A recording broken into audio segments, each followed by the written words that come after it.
The Phoenix Suns dynamically get into actions in the half court that create all types of advantages for them. That's exactly what we're here to break down. Let's get to it. All right, first we're going to go definition-wise. Exactly what is zoom action? Zoom action in the most basic sense is a quick hitting action. A lot of teams in the league and even in college basketball get into it's either a screen into a handoff, which is also known as Chicago action, or a dribble handoff that flows into a ball screen, which would be called Miami action. So one way to condense both of those two into one kind of family tree is just to call it zoom action. It's a quick hitter that really happens almost in a blink of an eye at times. The Suns get into it a lot with all different types of personnel, and that's what we're here to look at here. So first play here, we're looking at from sideline out of bounds. Want to pay close attention to where Devin Booker is. Obviously, he's going to be the person receiving the basketball in this action. And watch the way Colin Gillespie peels in from the sideline to then set the screen for Devin to come off of, and then you get the dribble handoff that's going to take place here up top with Mark Williams. And now this is where it gets fun because that's the action. The defense has defended this a billion times. Even the Brooklyn Nets run this action a lot. What makes it fun for the Suns is they take what a defense is anticipating and then they flip the script and then get other advantages out of those things. So they're anticipating Devin Booker coming off of this pick after the angle is flipped for him from Mark Williams. Watch what Devin Booker does and what it does to the rest of the defense after this. So rejects that screen, and as we get back out so you can see exactly what's happening, all of this space that the Suns have created on this backside, neither one of these two guys wants to help too far over because Royce O'Neal, one of the best catch-and-shoot three-point guys, Dillon Brooks has been very good as a catch-and-shoot guy the last season and a half now. No one wants to really help too quick because of the quick-hitting nature of this action. Devin Booker's able to get undeterred down the paint. Now you get an easy pass, and now it's the Suns' principles kind of playing out for itself, getting a wide-open 3-4, another plus catch-and-shoot guy in Colin Gillespie. This one was another fun one. Notice the different ways in which they're getting into the action, but also the different locations. The last one took place on the outer third from sideline out of bounds. This one's going to be taking place a little bit further into the high slot area of the floor. And then watch also, again, the relationship and spacing between the guys on the backside. So you got Royce O'Neal initiating. This is the dribble handoff into the screen variation, what's also called Miami, all under the Zoom family tree. You get Devin Booker early in the shot clock, 18 seconds, coming off of an action with the trigger, a lot of space. And then again, speaking to the space, the Suns slide cut dynamic spacing. You got Colin Gillespie running the baseline. That's going to remove this defender.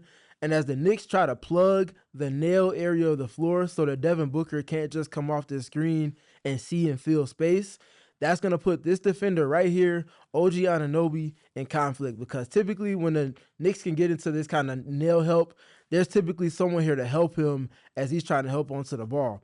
But because of this baseline cut, he has to go with this man, especially because it's going towards the basket. That's going to isolate this defender, put him in a situation where he simply can't be right. You help on Devin, you concede a three. You don't help on Devin, he gets to the paint. Can't be right. Dillon Brooks wide open, catch and shoot three, knocks that down. And you can start to kind of see and get a feel for why this action is so effective, so long as the timing is good. And speaking of the different variations, we get another variation. Look at where Devin Booker is on this play, all the way on the second side, 2 passes away. You might be thinking, how in the world can they get into that zoom action if you got Colin Gillespie initially running a pick and roll here up top? That's the beauty of the Suns and the dynamic nature of their offense. Get to the actions you want to in multiple different ways. Kind of disguise the coverage a little bit. You get a quick screen on ball just for Mark Williams to get into the pop. Then to play to the second side, you get the screen into the handoff situation here, zoom action, and an empty side. It's essentially a 3-on-3 the way that the Suns have the floor spaced. This action on this one, however, notice who initially started, Precious Achiuwa. He's not going to be the person that's ultimately defending Devin Booker. Maxime Reynaud is now forced to make this switch because of the quick-hitting nature of Zoom. This is why it's so effective. And now because of that switch, Devin Booker can simply pass it to Colin Gillespie, and now this is just a boomerang. You get it back to him, let him work in space against the mismatch. And I want to pay close attention to this part because this is important. Devin Booker against the switch, not wasting any time. Gets the ball back, immediately puts pressure on the rim. Reynaud can't keep up with him. You see Keegan Murray here try to peel switch. He's too late for that. And now it's a 2-on-1 downhill. What decision is Devin Booker making? Is he throwing the oop or the bounce pass to Mark Williams? Is he getting up a midi or a floater? Answer is the dump off to Mark Williams, and that's a very easy dunk at the beginning of this game. You see, again, the quick hitting nature of how this action is coming about and the way that the Suns are just creating advantage after advantage before defense can catch up. Another screen into a handoff situation. This time, Devin Booker starting deep in the corner and then flowing upward from downhill. You see the screen into the handoff, and you see the coverage from the Kings. Also, again, pay close attention to what's happening spacing-wise on the backside. Look at Dillon Brooks. Look at Russell Westbrook having to move in relationship to where Dillon Brooks is. And look who's going to be end up wide open off of this nail help that now the Sacramento Kings are trying to put onto the ball. Devin Booker collapses the nail, makes him commit. And now because Royce O'Neal, knowing scouting report-wise that the Suns like to get into this spacing, Russell Westbrook is trying to cheat the play here. And I think that part is fun because Devin Booker notices it. As you can see where his vision is right now, paying close attention to where the help defenders are. He knows that Dillon Brooks is running the baseline. If Russell Westbrook is here, he has two to the ball, and this big is here attached to Mark Williams. Someone's wide open. It's just about court mapping at this point, understanding who's open versus who's being doubled. Devin Booker, the wherewithal, spins off of the double, finds Dillon Brooks in the opposite corner. And this is the chess that they play. You try to cheat the system ends up counterpunching you in a different way than maybe you haven't seen on film. Advantage Suns, Dillon Brooks, yet another wide open catch and shoot three. And this is the Suns just playing chess with teams in real time. Now we get to this game against the Houston Rockets. This was fun because different spacing now. They only have two guys on the backside. This action is taking place higher up the floor. This corner is emptied, and they have three guys playing in this three-player action here up top. And I mentioned that part because as you see Devin Booker receive the screen and then flow into the handoff from Mark Williams, different than these last two matchups, Devin Booker against the Houston Rockets was seeing a little bit of two to the basketball. So comes off of the handoff, has two to the ball, Mark Williams rolls. Defensive dominoes are all below the free throw line outside of the two guys on Devin. Who is that leaving wide open? One of the best catch and shoot three-point guys in Royce O'Neal. Absolutely wide open. By the time he catches it, he doesn't even get a clean catch. There's no one even contesting this shot or running to him at this point. Gets to take his time. Again, early in the clock, they get great shot quality. Royce O'Neal knocks down the three-pointer there. Sacramento Kings, the Memphis Grizzlies this time. No Devin Booker on the floor. I want to start with that because this is them, the interchangeability of them getting into these same actions, but being able to manipulate the game a different way. This time it's a screen into a handoff for Jordan Goodwin. Obviously, also Iguodala handling the basketball here. As he gets that, this is where them layering things of their principles into one really kind of makes them dynamic. So we talked about them using it for switches at times, manipulating the space, using their dynamic spacing around it. And now it's about them layering it with other actions they want to get to. So you see zoom, Jordan Goodwin gets it, and now it goes into Veer, which is a screen after a screen or a handoff that takes place on the ball. So you get the handoff that took place up top from Oso Iguodala. He now flows into this empty wide pin down for Colin Gillespie. And this two-player action, as we've talked about a lot this season, has been very impactful and effective. This is one way they can kind of get into it a little bit more dynamically. You get the quick pass from Colin Gillespie, as you see also Iguodala get into the roll. And look at what that does. Collapsing all of this help defense, Jaren Jackson Jr. leaves Rasheer Fleming. And because of the nature of this defender being higher up the floor and the timing of Rasheer Fleming leaving this corner as his matchup leaves him to kind of put the fire out at the rim, also has an easy dump-off pass. But the job is not done because there's a lot of length here at the rim. But guess what?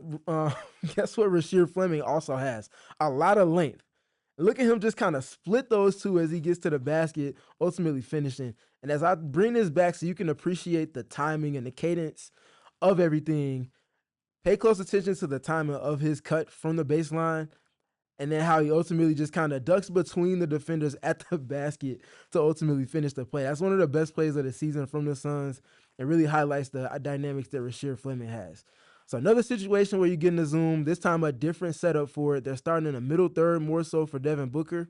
And then obviously you see where Mark Williams is. He's going to kind of fake this screen here just to get a reaction out of the defense. Misdirection, that ultimately flows into the screen part for him from Gillespie. That flows into the handoff from Mark Williams. What they've done, because they have four players in this similar area on the floor, they've created this double gap for Devin Booker to attack once he comes off of the handoff from Mark Williams. And then you can kind of see the way the defensive dominoes are going to fall in succession after he gets the ball here. So these two players get kind of tangled up. He's able to turn this corner. Is this defender here going to help off the corner? Obviously, you know this better than anybody else. Royce O'Neal, one of the best catch and shoot three-point guys. What is he going to do there? Or is there going to be low help from Santi Aldama, who now has Dillon Brooks that he's going to be helping off of, another guy that can knock down catch and shoot threes with the best of them. If Devin Booker makes the right decision with the right timing, it's always going to be advantage Suns. This is how they lead the dance against their opponents. The timing of the pass, the accuracy, the defense simply cannot keep up with the zoom action because of the cadence of it.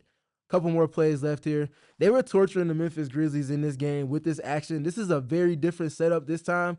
Again, you might be thinking, how can they get into zoom action if you got a two-player action happening here in this empty side of the floor? The answer is Royce O'Neal kind of hooking his way into this screen for Devin Booker. Devin Booker then flowing towards Mark Williams. Mark Williams taking one dribble towards Devin Booker and them stashing a 44% catch and shoot three-point shooter in the strong side to put this defender in conflict. You see the screen, one dribble, get to the handoff. Is this defender going to help for Devin Booker, or is he going to stay in the corner? What is that going to do for everything else that's happening between Mark Williams on his roll and these 2+ catch and shoot three-point guys on the backside? Devin Booker pulling the strings of the defense, makes one pass to get it off quick, and now it's Dillon Brooks attacking one-on-one versus the second side, and he's able to knock that down. Another screen into a handoff. You get it from Royce O'Neal. You get Devin Booker getting downhill. Obviously, you see again the dynamic spacing with these two guys playing just to hold the attention of these two and what that's going to ultimately do to the defense as they have their attention preoccupied over here. You get Devin Booker with this opportunity for the skip pass that creates a rotation. Royce O'Neal is able to do what he does best in attacking closeouts. And then get to this last one for you. This was one of the more fun ones. No Devin Booker on the floor. I want to emphasize that part first.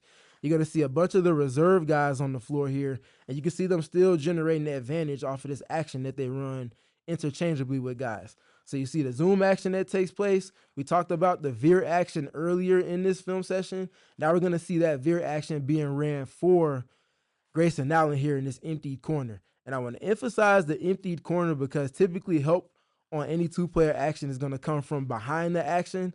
So the fact that these two guys are in front of the action is going to be coming towards them, puts them in conflicting position in terms of trying to take away something from that strong side. The Suns, again, just pulling the strings.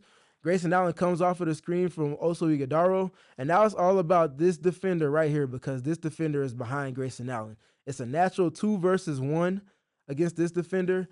Advantage Suns. Grayson Allen, one of the better lob passers on the Suns, is going to be enable all of the space to throw this pass to the box, allow for Oso Ighodaro to do what he does best on offense outside of his passing, just be an athlete in space.